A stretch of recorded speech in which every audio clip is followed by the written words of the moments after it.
আরজি করের ঘটনার প্রতিবাদে আজ কার্যত মিছিল নগরী কলকাতা। আজ পথে নেমেছে ময়দানের ক্রীড়াপ্রেমী থেকে শুরু করে টলিগঞ্জের সেলেব্রা। আরজি করের প্রতিবাদ, সেলিব্রিটিদের ডাক্তারি পড়ুয়া খুনে বিচারের দাবি। খান্না থেকে শ্যামবাজার পর্যন্ত মিছিলে পা মেলালেন শুভশ্রী, শ্রাবন্তী, পাওলি। পথে প্রতিবাদে পরম আবির, অঙ্কুশ।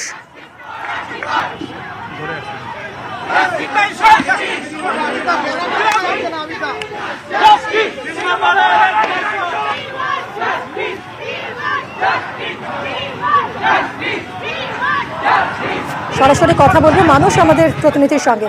মানুষ, খান্না থেকে মিছিল এগোচ্ছিল শ্যামবাজারের দিকে, এখন ঠিক কোথায় অবস্থান করছে এই মিছিল, কি দাবি উঠলো?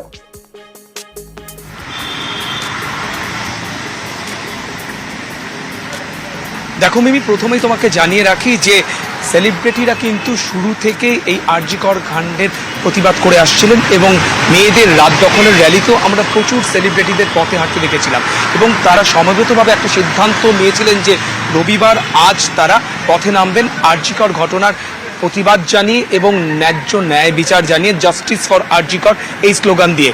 এবং টেকনিশিয়ান স্টুডিওতে আজ বিকেলে তারা জমা হন এবং সেই জমায়েত কিন্তু বাসে করে বা কেউ ব্যক্তিগত গাড়িতে করে খান্না মোড়ে আসেন। খান্না মোড় থেকে সমবেতভাবে সেই মিছিল শান্তিপূর্ণভাবে শ্যামবাজার ৫ মাথা মোড়ের দিকে এগিয়ে যায় এবং সেখানে পুলিশ ব্যারিকেড দিয়ে আটকে দেয়। যেহেতু ১৪৪ ধারা জারি রয়েছে, তাই তারা আরজি করের দিকে যেতে পারেন না এবং শ্যামবাজারের ৫ মাথা মোড় থেকে তাদের এই র্যালি কিন্তু ভূপেন বোস এভিনিউর দিকে ঘুরিয়ে দেওয়া হয় এবং তারা সেখান থেকে সেই র্যালি শ্যামবাজার মেট্রো স্টেশনের সামনে আসেন, স্লোগান দেন এবং তাদের কণ্ঠে যেটা শোনা যাচ্ছিল যে সিনেমা পাড়ার একটাই শট, জাস্টিস ফর আরজি কর। তারা প্রত্যেকে করতালি দিয়ে স্লোগান দেন এবং তাদের মধ্যে থেকে অনেকেই প্রাথমিকভাবে মিনি যেটা জানিয়েছেন যে যতদিন না পর্যন্ত পুলিশ চার্জশিট গঠন করছেন বা যতদিন না পর্যন্ত ন্যায্য ন্যায় বিচার পাওয়া যাচ্ছে ততদিন পর্যন্ত তারা তাদের এই আন্দোলন চালিয়ে যাবেন। প্রয়োজনে উইকেন্ডে শনিবার করে তারা একটি নির্দিষ্ট জায়গায় জমায়েত হয়ে প্রতিবাদ জানাবেন এবং সেটা প্রাথমিক পর্যায়ে রয়েছে।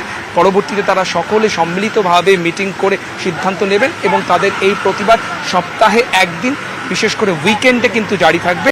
এই মুহূর্তে মিছিল শেষ হয়েছে এবং তারা যে যার জায়গায় বা যে যার বাড়িতে বা যে যার কাজে চলে গেছেন, কিন্তু একটাই জিনিস তারা জানিয়েছেন যে তাদের এই আন্দোলন থেমে থাকবে না যতক্ষণ না পর্যন্ত ন্যায় বিচার পাচ্ছে সেই নির্যাতিত তরুণী বা সেই ডাক্তার।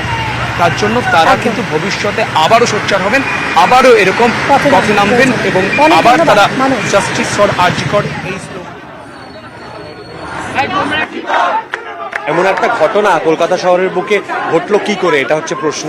এরকম ঘটনা যাতে আর ভবিষ্যতে কখনো না ঘটে সেইটা সুনিশ্চিত করার দায় কেউ এড়াতে যেন না পারে। এবং দ্বিতীয় কথা হচ্ছে যে এই ঘটনাটা যে গাফিলতির কারণে ঘটেছে সেই গাফিলতিগুলিকে চিহ্নিত করে এর দায় আপন করে নিতে হবে প্রশাসনকে। বোঝাই যাচ্ছে যে গোটা সিস্টেমটার মধ্যে একটা খুব বড় খুন ধরেছে, তো সেইটার দায়িত্ব কে নেবে? সেটার দায়িত্ব তো প্রশাসনকে বলতে হবে যে হ্যাঁ, এটার দায়িত্ব আমাদের ভুল হয়েছে, আমাদের গাফিলতি। এই সবার জন্য সুরক্ষা সুনিশ্চিত করার দায় কিন্তু একমাত্র প্রশাসনের এবং প্রত্যেক হাসপাতালের কর্তৃপক্ষের।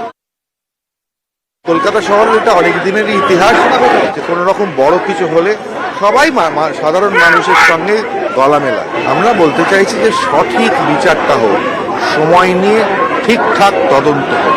হঠাৎ করে তাড়াতাড়ি বিচার আমরা চাইছি, কারণ আমরা সঠিক ন্যায় বিচার চাইছি। সারা বিশ্ব চাইছে, আমি একা বলে কি করব? আমি তো আছি। এখন মানুষ পথে নেমেছে, আমরাও মানুষ, আমরাও পথে নামতে বাধ্য। আমাদেরও খারাপ লাগা, আমাদেরও ভাই বোন মা আছে। আমরা তো মানুষের বাইরে নই, আমাদের মনুষ্যত্ব বোধ থেকে আমরা নেমেছি। সকলেই নামছেন, সমাজের বিভিন্ন কর্নার থেকে প্রত্যেকে প্রতিবাদ করছেন। সকলেই একটাই কথা বলছি যে যত দ্রুত সম্ভব যদি ন্যায় বিচার পাওয়া যায় ততই ভালো হবে। কারণ যে ঘটনাটা ঘটেছে সেটা কোনো ভাষাতেই নিন্দা করে সেটার বোধহয় উপযুক্ত হবে। আমরা যে বিকৃত মানসিকতা, বিকৃত মস্তিষ্কের প্রকাশ পেলাম এই জঘন্য ঘটনার মধ্যে দিয়ে, তাও কলকাতা শহরের মধ্যে, মধ্য কলকাতায় মানুষের যেটা আবেদন, মানুষের যেটা দাবি, মানুষের যেটা প্রতিবাদ, তার সাথে আমরা সহমত।